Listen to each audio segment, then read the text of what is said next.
Yonis. Hi, Luna. Welcome. Hi, Angie. Just going to put my phone onto charge, actually. That would be a good You do whatever you need to do. Now, for some reason, why can't I hear Luna?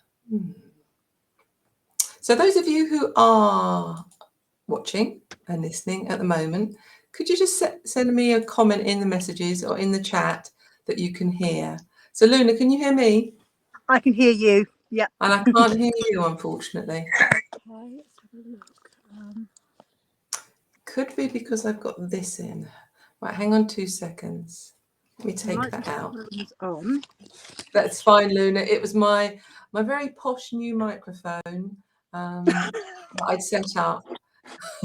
Didn't well done for setting it up, though. Thank you. Well, I'm not sure if we're live on Instagram. The whole aim was to do that as well. But we're here. We are here. And it's only 18:29. We're 1 minute early. So thank you for those who are patiently waiting there. 2 viewers already. So hello, unknown viewers out there in the world. So we just give it another minute. Just wait for some more people to hop on. There's a comment. I'm just pressing things to see. Oh, Yeah. message from all display here. Okay, I can't see how many people are on. I can just see me, a volume when I talk, and a me and you. And am I landscape in your portrait? Is there any way we can change that, I wonder? I wonder if I turn my phone. Let's have a look. Does that make... That's much better. Thank you. Thank you. I can see you. Now, will that stay there is the question, because the phone holder is designed for it to be that way. Oh, no. Technology, don't you love it? Good job we're not on Zoom all the time, eh? You know what? I might just hold it with my hands. Oh, it's a long time to hold it, Luna. It really is. Let me know.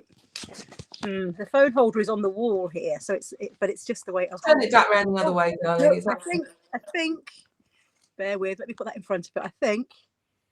Yeah, I might have got it. That works. So we are set up and ready to go at 6:30. So welcome to everyone who is joining us live, and welcome to everyone who's joining us on the replay of a time you're watching this. So my name is Angie Twiddle. If you don't know me already, I am the founder of the Sanctuary of Sophia, which runs retreats, trainings, teaches therapists, everything you could possibly want to know about womb healing, how to help heal womb disease, womb trauma, womb grief. So I'm a specialist and an expert in that, and have been working intensively with my own clients probably over 10 years now. And the Sanctuary Sophia has expanded out.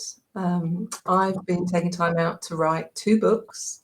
One, The Shamanic Way of the Womb, and the other one is My Musings of a Sacred Bee Priestess, which are all in the birth canal, as we say. They're not birthed yet, they're still gestating.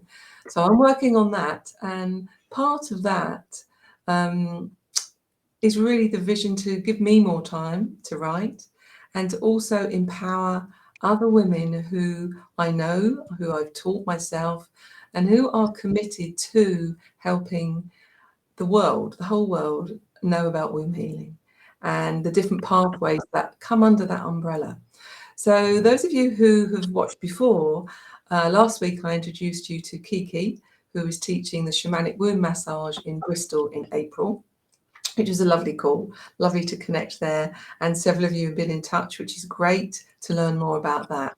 So today, I want to introduce you to Luna, who is our accredited associate teacher for 3 amazing different special modalities within the Temple of the Feminine Arts. So if you want to know more, we're going to share it all with you this evening about what each day on the course is and what Luna weaves in herself. So, Luna, do you want to just say hi to everyone? Hi. I am trying to look at you, but I feel like I'm sat at an angle because my camera's now at a funny angle.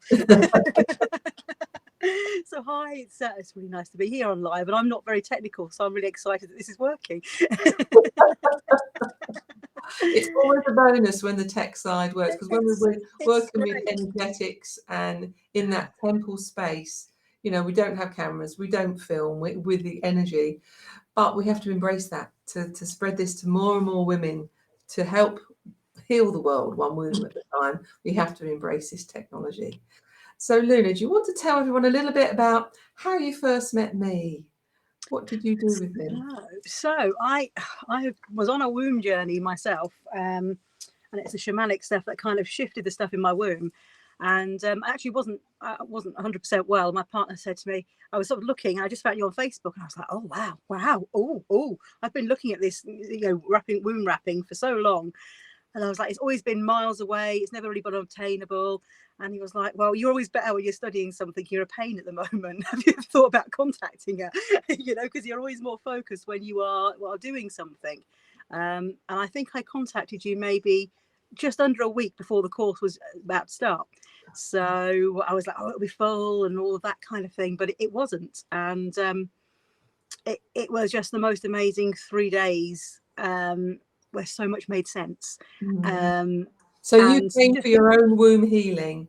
Yes, that was your priority. Yeah, it was my priority. I'm a therapist, but my priority was me and my womb healing. And I knew many other women who needed that. And you can't serve from an empty cup. So getting me in line was the main purpose of it, really. Sure. So let's share with everyone. Well, let's share a little bit about the womb healing journey and the benefits of these different modalities. So my womb disease was endometriosis. And those of you who might not know about that particular disease, it's where little bits of the endometrium, the womb lining, break away, tiny, like little clots, and they get stuck. They get attached to different tissues between the fascia, around the womb, and in different parts of the body. And they act like mini wombs, and they swell and they bleed, causing pain, blockages, and it can be different for different women. So that womb healing journey for me took me on to looking at acupuncture, herbs, shamanic womb massage. But what came in for me, what we're going to be talking about this evening, the yoni steaming, womb wrapping, and sacred anointing. Now, the yoni steaming for me was very much about using steam and heat to help relax the whole of my womb space and yoni and bowel, actually. Because when we're in pain, we tense up. Everyone knows we go like this, you know, everything's held and tight. And that's how my womb and bowel was, probably 3 weeks out of 4 in a month. So the yoni steams I discovered going to festivals. It's not how we teach them at the Sanctuary. It's literally just a steaming bowl with herbs in like a toilet cubicle with just a little, you know, curtain around it. And there you go, sit on there, see you in 20 minutes. That was my first introduction, which is completely basic, and it really did help. But over the years, going on to connect to the herbs, the messages, what they're used for, their vibration, how we weave that into a yoni steam training that we do now in ceremony, that can transform the whole experience. So that's the little bit of background about yoni steaming. Did you come to yoni steaming at all before you did the training with me, Luna? I had, and again, because my journey is endo, and a really irregular cycle, and not only did the yoni steaming help the cycle become more regulated, and I eventually also got to bleed with the moons that were right for me rather than new moon or full moon, because when I bled at full moon, I couldn't move. I was so uncomfortable with pain. But again, like it was something that I was, when you kind of, you're always searching because you just want to have a bit of relief from this pain. Like you say, three weeks out of a month, it's not a lot of fun, is it? No. So I was Googling for things, and I sort of steamed myself, and it helped. And the herbs that I chose, I kind of worked intuitively with them. I'm a bit of a kind of forager and things like that, so I'm always looking and finding out. but for me, it was when we did it in ceremony. And when we were led in ceremony, the power was absolutely amazing. It was on another level. That the transformation from that, and that, what I didn't realize was actually there was a lot of ancestral healing in me that needed to work, and the yoni steaming has certainly really helped that. And the ladies I've worked with as well, who have steamed before but never done it in ceremony or done it being led like we teach, they're always like, oh my god, that's amazing. Wow, I've never had such a powerful reaction from it. And that was the biggest thing I think that struck me. Yeah. I mean, absolutely. And I now really encourage every therapist I work with to do a yoni steam with every client before they do a session. So yeah, the yoni steaming day, we can talk about that in a minute, but just in general, we'll talk about that. The womb wrapping. Now, I've coined that word womb wrapping because closing of the bones, which is one of the source trainings that I had when I was a birth doula. I did my training with developing doulas and Maddie Mahon in the UK. Fantastic teacher. If you want to know about doula work, go and train with her. So closing of the bones is traditionally done postnatally. But what I was finding when I incorporated it with my womb healing clients, it was any womb grief. So anywhere where we have sort of exploded out our energy. So that could be where we've given our power away. We've been not necessarily soul loss, but that sort of feeling.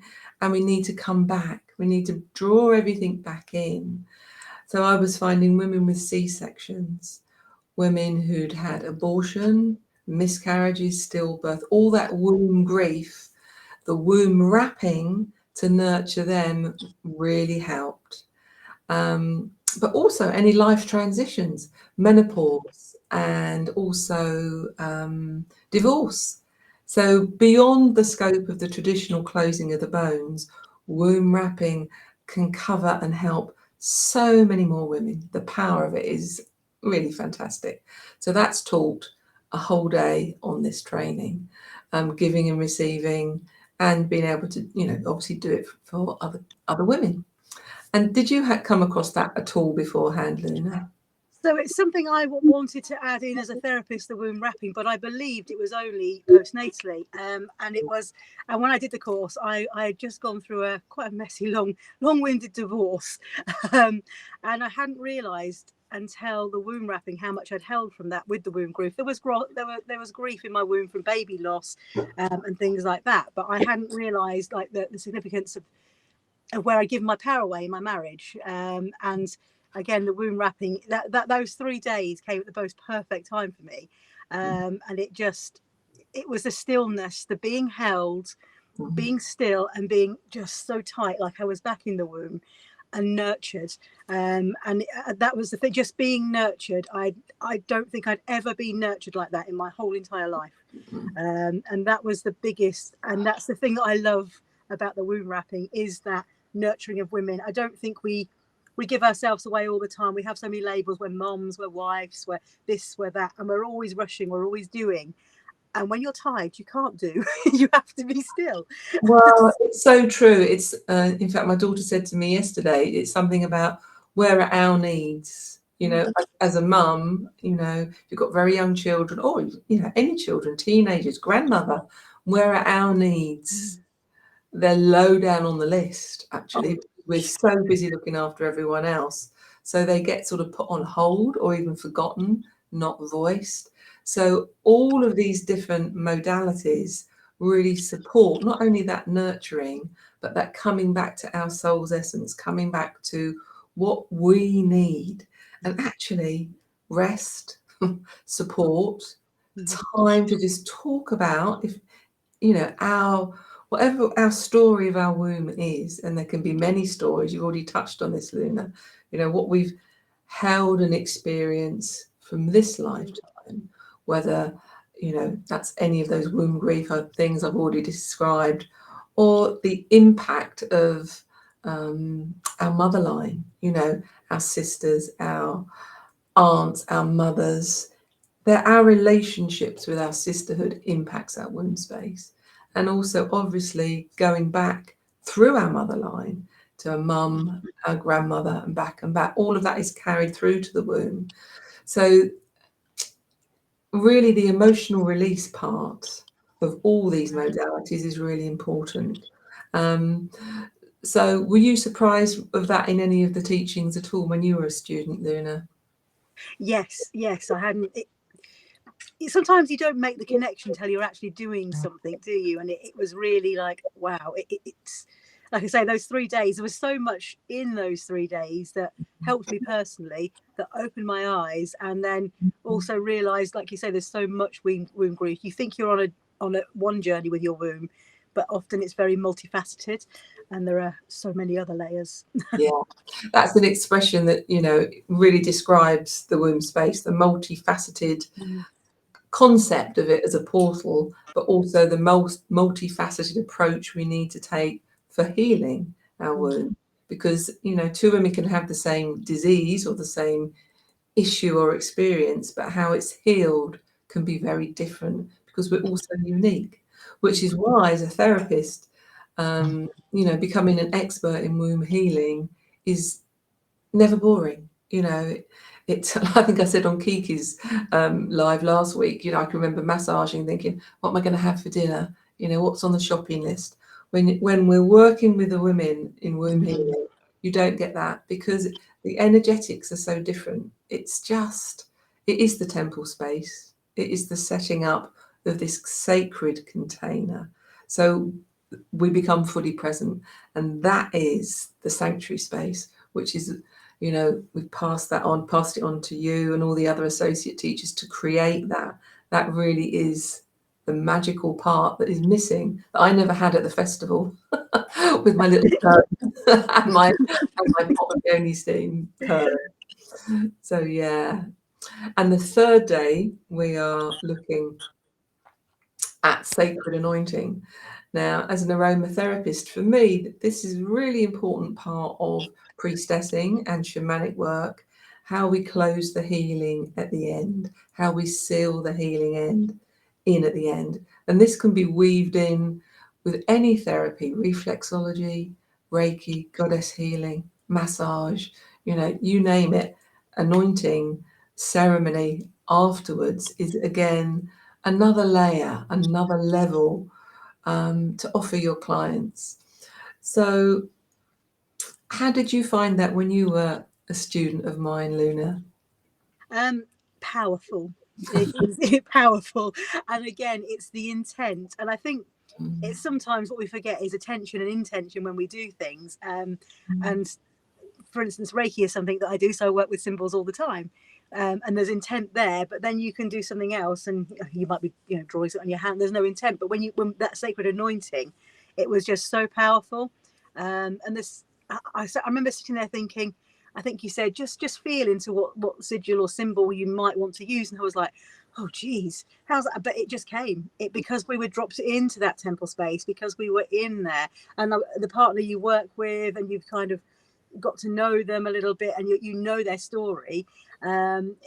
You're in that intentional space, so I found it really powerful. And then receiving as well, the anointing, and it's something I have added actually into most things I do. There's a little anointing that goes on somewhere in there, because I just feel it was just so beautiful and just so powerful.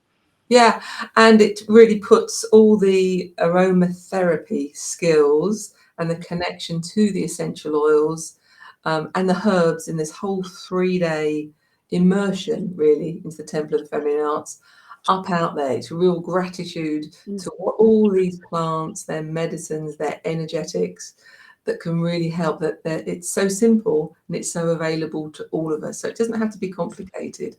I think that's the beauty of all these different womb healing modalities. You know, it's not a real head thing.